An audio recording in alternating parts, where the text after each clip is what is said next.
செய்கிறது என்பதற்கு இதை 3 ஆண்டுகள் கழித்து உச்ச நீதிமன்றம் அந்த பெட்டியெல்லாம் திருப்பி கொண்டான்னு சொல்றாங்க. அவ்வளவு பெட்டியும் கொண்டு வந்து தேர்தல் ஆணையம் இதை எதிர்பார்க்கல. தேர்தல் ஆணையம் இதை எதிர்பார்க்கவே இல்லை.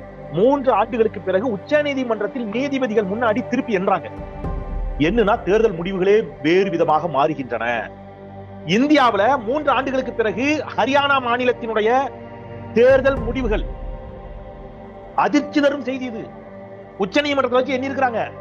எண்ணி நீதிபதியே மிரண்டாரு, அரண்டு போயிட்டாரு. என்ன ஐயோ இப்படி பண்ணி வச்சிருக்கீங்க, அவர் ஜெயிச்சாரு, நீங்க பார்த்தா இவர் ஜெயிச்சிருக்கிறாரு அப்படின்னு நீதிபதிகள் ஆடி போய் நிற்கிறார்கள். இந்தியாவில் தேர்தல் ஆணையம் எவ்வளவு பெரிய தில்லுமுள்ளிகளை செய்கிறது என்பதற்கு இதை விட பெரிய சான்று என்ன வேண்டும்? இது குறித்து நேற்று செய்தியாளர்கள் கேள்விகளை எழுப்புகிறார்கள். தேர்தல் ஆணையர்கிட்ட கேள்வி கேட்கிறாங்க. தேர்தல் ஆணையர் சொல்ற பதில் next question. Second row please, நீங்க கேளுப்பா தம்பி, நீங்க கேளுங்க. எந்த கேள்விக்கும் நேரடியான பதில் இல்லை. Prashant from Asianet News.